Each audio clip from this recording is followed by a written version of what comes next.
UP समेत पंजाब सहित 5 राज्यों में चुनाव होना है। सभी पार्टियां वोटरों को लुभाने में जुट गई हैं। उत्तर प्रदेश में कहीं रोड शो तो कहीं रैलियां की जा रही हैं। छोटे छोटे बाजारों में नुक्कड़ सभा आयोजित कर अपने अपने पार्टियों द्वारा किए गए कार्यों को गिनाने में नेता लगे हुए हैं। तो वहीं दिल्ली के मुख्यमंत्री अरविंद केजरीवाल अपने अच्छे कार्यों की वजह से दिल्ली में चर्चित हैं। केजरीवाल सरकार अब यूपी में भी अपना वर्चस्व बनाने में जुट गई है।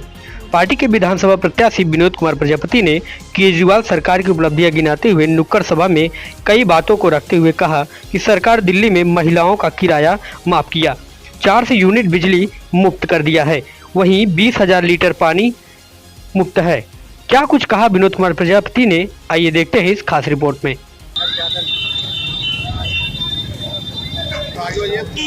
किस तरह का यहाँ पर सभा का आयोजन किया गया है? जय हिंद साथियों, आप सभी को सादर प्रणाम। आज नुक्कड़ सभा के रूप में पट्टी नरेंद्रपुर बाजार में हम लोग आए हैं और माननीय केजरीवाल के नीतियों को, दिल्ली मॉडल को जन जन तक पहुंचा रहे हैं। और आज समझिए वर्तमान सरकार में जो किसानों की हालत हो रही है, इस किसानों की हालत में आप समझिए कि बड़ी दशा ही दुर्दशा है। उत्तर प्रदेश की, पूरे देश की राजनीतिक दिशा उल्टी दिशा में ही बह रही है। हमारे अन्नदाता किसानों का सम्मान नहीं किया जा रहा है, जिनके उगाए हुए अन्न को हम खाते हैं। खाने के बाद देखिए, मैं कहना चाहता हूँ, लाख मेरे पास पैसा रहे, अगर मार्केट में किसानों के पास उगाया हुआ अनाज नहीं है तो शायद हम नोट को गला करके नहीं खाएंगे। अनाज किसानों का सम्मान करना चाहिए। आज 700 प्लस किसान जो बॉर्डर पे धरना देते हुए मृत्यु प्राय हुए हैं, ये वर्तमान सरकार की देन है। अगर वर्तमान सरकार चाहती तो शायद उनको बचा सकती थी।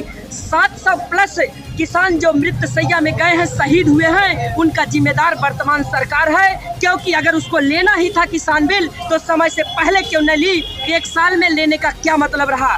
आप समझिए किसानों की दशा दुर्दशा में है। हम माननीय केजरीवाल के नेतृत्व वाली सरकार उत्तर प्रदेश में आएगी तो किसानों के लिए बहुत सारे काम करेगी, उनके लिए बिजली फ्री करेगी, किसानों के गन्ने के लिए 15 दिन के अंदर उनके खाते में पैसा आएगी, सारी व्यवस्था किसानों के लिए की जाएगी। ये सारी नीतियां मैं इस बाजार में नुक्कड़ सभा के माध्यम से, जनसंपर्क के माध्यम से लोगों तक पहुंचा रहा हूं। आप क्षेत्र में जाते हैं तो लोगों को किस तरह से आप समझाते हैं, किस तरह से बातचीत करते हैं? देखिए, हम तो माननीय केजरीवाल के सिपाही हैं, जिनको जो आज वर्तमान में तीसरी बार दिल्ली के मुख्यमंत्री रहे हैं। एक मुफरल एक चप्पल से वो पूरा साल गुजार दिया है।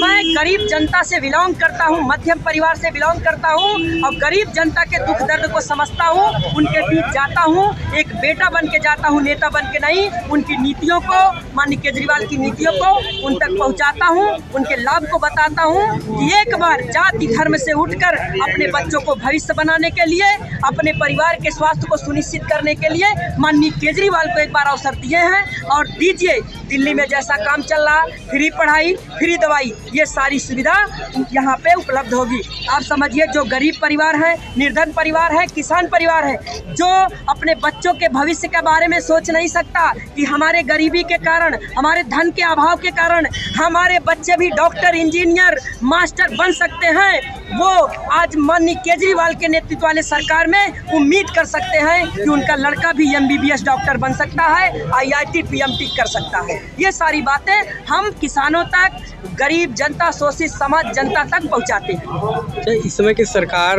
जो कृषि कानून बिल की वजह से किसान जो शहीद हुए हैं, आप सरकार से क्या मांग रखना चाहते हैं? हम मांग रखना चाहते हैं कि उनके कारण जो किसान शहीद हुए हैं, उनके लिए 1 करोड़ का पैकेज वो लागू करें और उसका निष्पक्ष न्याय पाने के लिए CBI जांच भी कराएं।